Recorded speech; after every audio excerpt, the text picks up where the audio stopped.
Well, hello, everybody. No, this is not Bob Wells.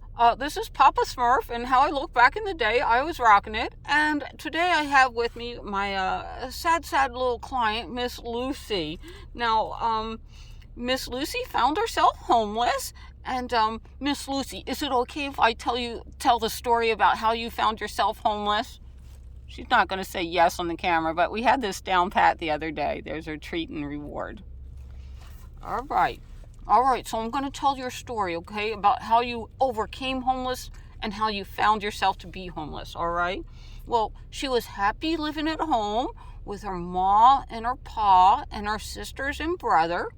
And one day the owners of the house said, "You're the runt of the litter, Miss Lucy," and her little sister. So this mean person, he was really mean, put Lucy and her sister, and he put them in a cardboard box, and he abandoned them in front of a department store. Now, I know that's mean, but he did leave them with a cup of water, and it was right at the entrance, so when the store opened in the morning, someone would notice, the homelessness of these little puppies, their little plight. And so someone did. They found you in the cardboard box the next morning, and they took you to an adoptive shelter to where your new mom, Ma Terry, scooped you up real quick, so you were homeless for a whole night. You have something in common with all of us, Miss Lucy. But then Ma Terry took you under her wing, and you guys have been car camping. You have camped stealthily all throughout the country, and you've had a good time doing that, haven't you, Miss Lucy? She's going to kill me soon. She don't even want her yum-yums, and she loves her yum-yums. No, that's outrageous. All right. Well, today I'm going to share with you stealth camping at a casino. Miss Lucy, you said what? That's a good question. Okay, why stealth if they're allowed to camp RVs there overnight for free?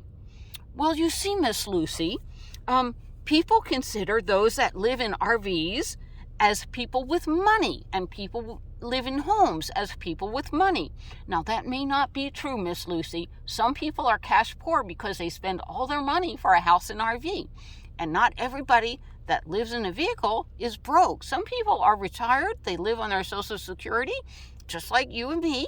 And I'm going to show you how to do it successfully. Actually, we have a pension, but it's close enough, So you can rock this whole lifestyle. I can do this lifestyle on $1,000 a month.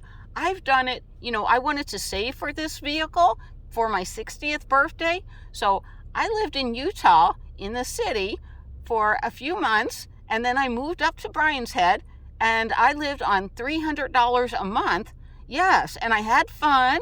We did a lot of stuff. We did a lot of reading from books. We visited the Goodwill stores and got a lot of dollar books, but we had a great time last summer. And then when birthday rolled around, we could afford our nice vehicle. So it can be done on $300 a month, $600 a month, $1,000 a month. Okay, enough said about that. Now, in a few days, I'm going to upload a video as we drive down through Laughlin, Nevada, and I show you which casinos are okay with us stealth camping in there and which casinos are not okay, and they will give you the boot. I mean, they have security all over looking at you. All right. Now, Miss Lucy, did you know there are several levels of stealth camping? Well, there are several levels. And this type of stealth camping that we're talking about today is casino camping. Now, a lot of casinos, the security guards, they turn a blind eye, or they're told to turn a blind eye to people that live in vehicles, but you still want to do it at stealth. And I'll tell you why. The casinos want you to come in and spend whatever little amount of money you have. They don't care if it's $20, $40, they will take your last dime. Now, I know that's not a nice thing to say, but that's how they make their money. So they will turn a blind eye, but if you make a lot of noise in your vehicle and people walking by hear you, they will run over to security and say, "There's someone living in that car," and sure enough, you will get that famous knock on the door, and we want to avoid that knock on the door. Okay, Miss Lucy? So in future videos, I'm going to show you how to pre-set up for tonight. I have this box that I put everything in it. I make sure everything's ready, and I head over to the casino, maybe some nights about 7:30. I park the vehicle, I set everything up, and I'll show you how to do a full setup and everything. I roll my seat back, and we go to the casino for about an hour.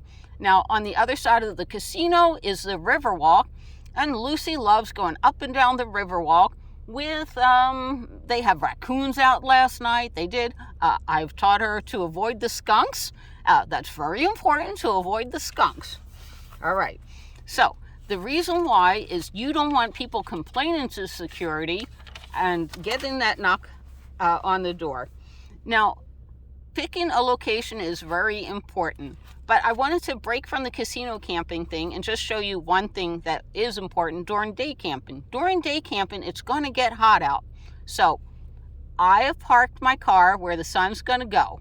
On the driver's side, it's going to get full sun, so I'm going to put up my block-out curtains, my block-out shields, and everything.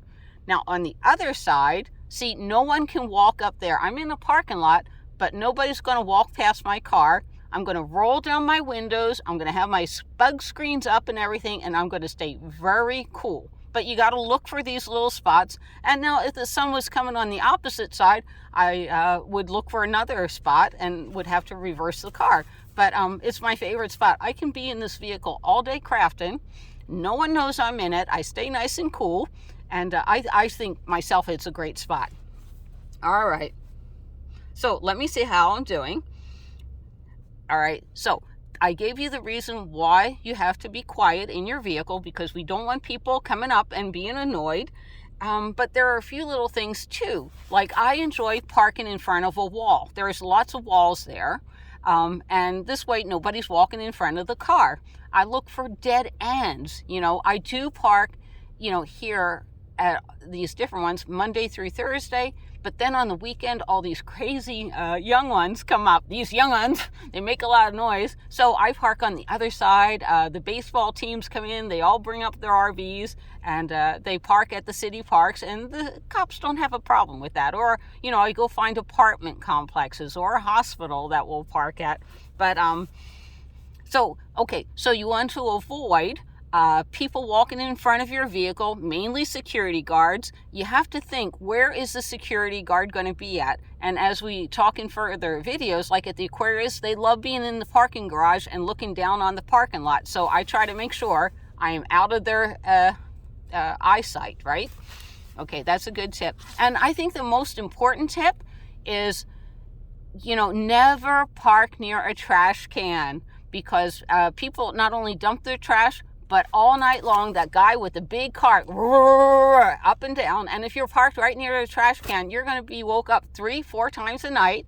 And then when you pull out of your little hidey hole in the morning, and I've done this once and got busted. I jump out of my hidey hole, forgot the trash can was there, and there he was dumping the trash. We didn't say anything, and I didn't park at that casino again for another month until he long forgot about it. All right. So I hope you like my tribute to my good friend. He's always given me great advice. And, sometimes I get some negative comments. It's like, he can't be that nice, or that movie wasn't realistic. Come on. Would Ma Terry lie to you? He really is that nice. Those people are just as genuine and wonderful as they were in the movie. All right. Bye from now from Ma Terry. I hope you learned a few things about stealth casino camping, and I made you laugh along the way. I will see you down the road.